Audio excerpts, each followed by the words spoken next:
Hey guys, welcome back to another video. This is going to be my second review of a video game that I've done for the channel. This one is going to be for Resident Evil 7 Biohazard.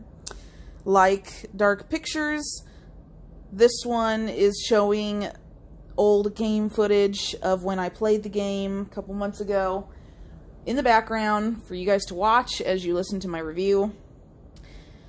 So, starting off, I am a huge fan of the Resident Evil series. If you guys have watched my past videos, you have heard that probably a million times by now. But I've always been a huge fan of Resident Evil. And when Resident Evil 7 came out, I expected it to be like the other games. And pleasantly surprised, it is almost nothing like them. Resident Evil decided to go a whole different route. They created a whole new storyline that has nothing to do with the other ones. They created new antagonists, new protagonists, a whole bunch of new things. Even new ways to do, I guess, what you would call as zombies. Instead of people, it's more like the molded is what we call them. So it was all new, totally different, and it really hyped a lot of people up. And it ended up getting a lot of praise, and a ton of people really enjoyed it. It was a breath of fresh air for a lot of people, because after they had Resident Evil 4, there were quite a few people that were really disappointed with the subsequent Resident Evil 5 and Resident Evil 6, but especially Resident Evil 6. A lot of people hated. And I never finished Resident Evil 6. You can either play, it's just like Resident Evil 5. If you've played Resident Evil 5, you play as Chris as in the main story, and they have an AI playing as your partner Sheva. Well, you could also play the whole story mode as co-op, which is the only way my husband and I played it. I never played it by myself, so I don't know how bad it was set up. But Resident Evil 6, they decided to do the same thing, except you were given 3 or 4 different pairs of people to play. I don't know if I can remember them off the bat or not, but you start playing that, and it's the same way. If you don't have a partner to play with, then you get an AI taking over the role of the other person. And it's really hard to play, even as co-op, with another person who's good at the game. The controls were really weird, the way they had the gun set up, and the ammo set up, and health and stuff. It was all so different from Resident Evil 5, and it was nothing like any of the other Resident Evil games. So a lot of people didn't like them. So a lot of people were really happy when we got to see Resident Evil 7 because it was so different. And I really enjoyed it a lot. But anyway, onward with my evaluation, if you so will. So, interest value.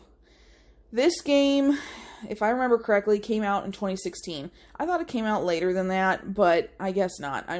It's dating me. I could have sworn it was 2017. But I guess it took them longer than I thought it would to come out with Resident Evil 8.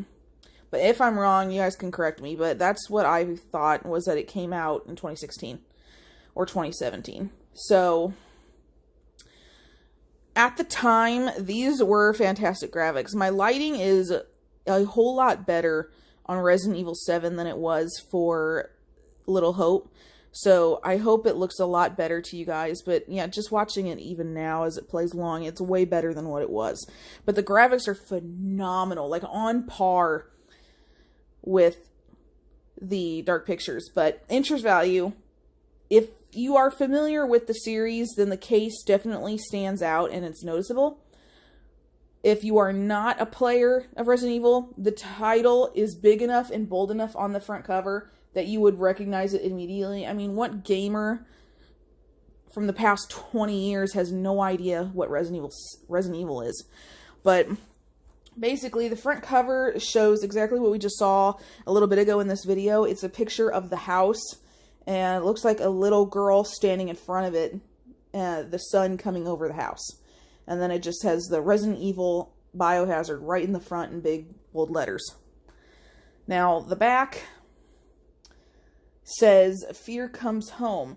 Resident Evil returns as the most innovative, immersive, and visceral experience yet. Scavenge for weapons and supplies to face the nightmares within. explore unimaginable horrors to uncover the mystery behind the Baker estate. Now, it is one player, does not have co-op. Based off that summary, I think that is an excellent summary. It's not one of those long-winded ones that's a whole paragraph. They have it broken up where each sentence I read has its own little picture from inside the game. As a Resident Evil fan, it sounds familiar to the rest of the Resident Evil games, but if, let's just say you were a new player and Resident Evil 7 was going to be your first Resident Evil game ever to play, I think it does a very good job of describing the game itself and what you're about to get into. I think the front cover is a little too dark for my opinion. It's hard to see. The only way you would recognize it is by the title alone if you took one quick glance at it, because the title is in white and bright orange, and the background is black, pretty much. You have to get pretty close to the cover to be able to see what it is. So for that, I did dock it a point, so I'm ending it with an interest value of a 9 out of 10.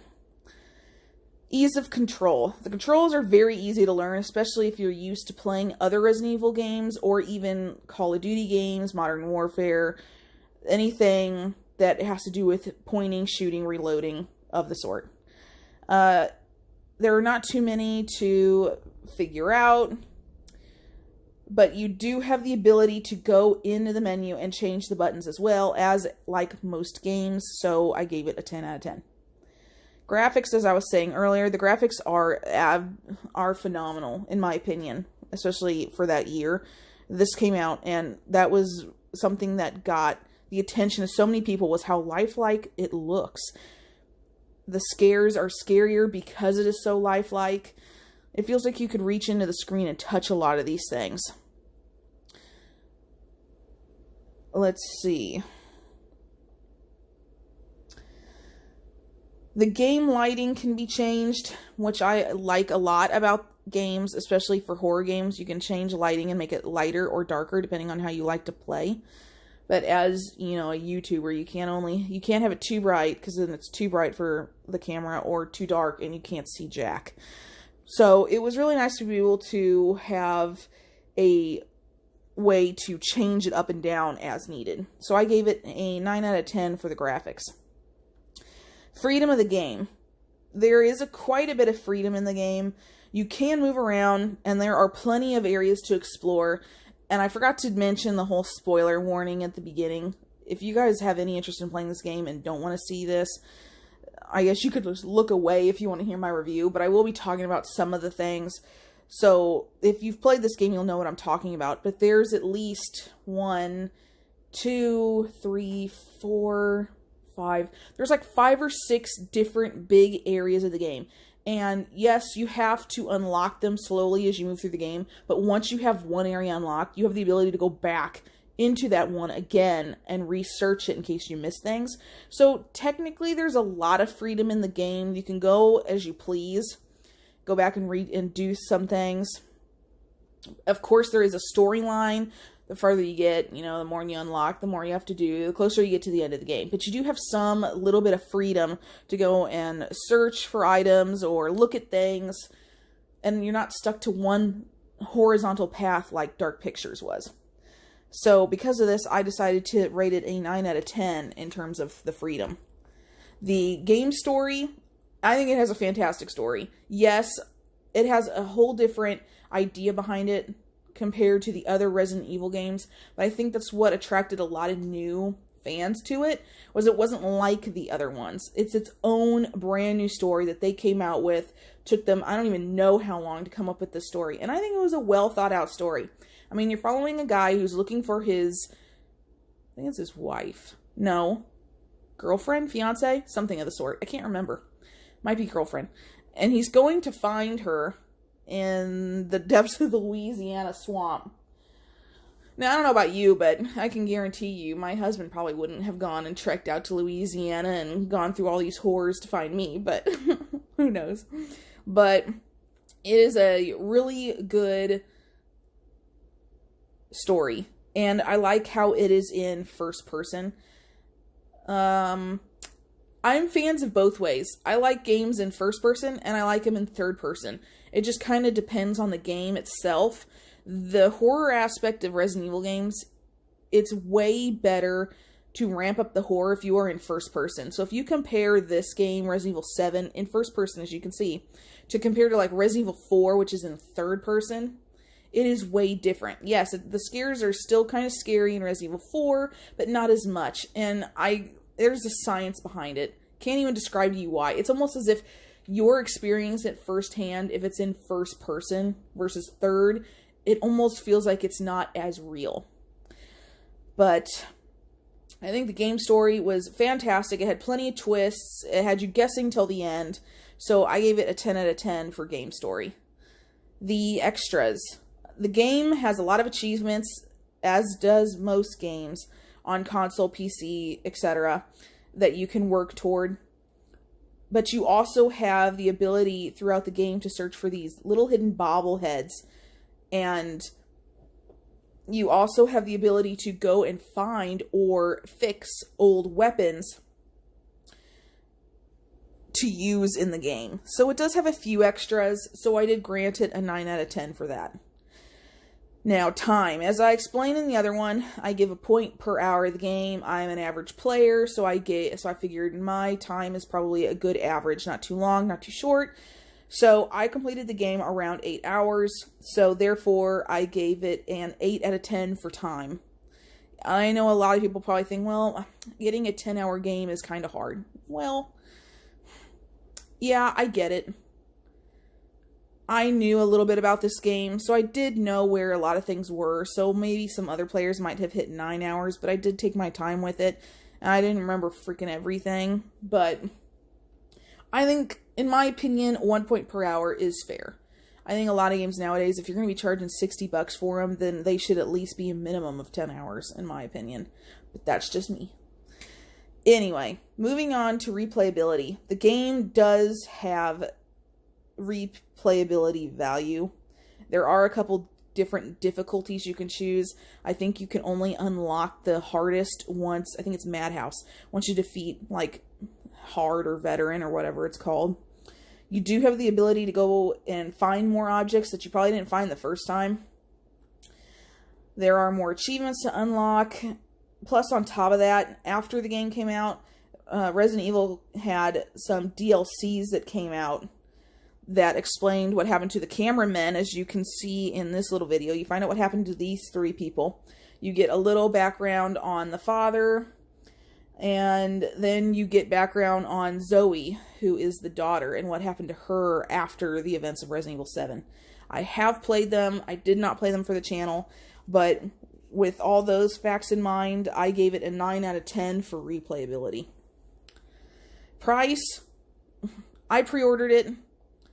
So I spent about $50 on it instead of the $60 like a lot of people did. And I only get the base game. I never usually buy the ones like Gold Edition or Silver Edition that come with extra stuff. I'm always going to base my price off just the regular game, not the extras you get with it. So based on the length and how many DLCs came out for it, which you did have to pay for, those were probably about $15 for a set of 2, I think. And there were like 4 or 5 DLCs. But the ability to have DLCs, I think it was definitely worth the price. So I gave that a 10 out of 10. Now, lastly, my personal score. I loved this game. Like I said, I'm a huge fan of Resident Evil. I loved the older games, but it was so refreshing to get a different perspective and a different viewpoint in this one compared to the other ones. Even the remakes, if you've watched the remakes or played the remakes of Resident Evil 2 and 3, they still kept it in third person like the original games were. So Resident Evil 7 was new, brand new of its time. Resident Evil had never done this before. And in all honesty, I hope they continue doing that for the new ones they plan on making. I kind of like first person. I wish you could swap it. It had the ability. That would be a lot of work for the game creators to be able to give you the chance to pick between first person and third person. But that would be so cool to be able to replay a game the first time in first person and like the second time in third person to see the difference it makes. And I bet you'd be surprised. I think a lot of people prefer first person. That's what I prefer anyway. But anyway, I gave it a 9 out of 10 for my personal score. So adding up all the scores together, the game arrived at let me double check my notes. I arrived at a 92, which is an A minus, if you want to call it that. So I meant to do this for the last game for Dark Pictures. That would have been an 8.3 out of 10. I think that makes sense to more people than saying 83 out of 100. It just depends on how your brain works. So for Resident Evil, you would make it a 9.2 out of 10, which sounds a lot higher than a 92 out of 100. So I might say both ways. But a 9.2 out of 10 is a really high ranking for a game, especially if you look at other people's ratings, and especially critics' ratings of games. That's high. So yes, I do recommend this game. It was a fan-freaking-tastic game. If you like horror, if you like Resident Evil, if you like zombies, first-person shooters, it was definitely a game for you. Definitely worth the price. And if you weren't a Resident Evil fan before this game, I can almost bet once you do play this game, you will be a fan for life. Yes, it's different than the previous ones, so if you're a newbie and this is the first Resident Evil you play, you may not like the older ones, but I ask that you give those other ones a chance too. But this one will definitely make you a fan of this universe. So I hope you guys enjoyed this review. I know I enjoyed playing this game. I can't wait to play more of these for the channel. But like always, I have to go. So thank you guys so much for watching. Don't forget to like, comment, and subscribe. And as always, I will see you all in the next one. Bye, guys.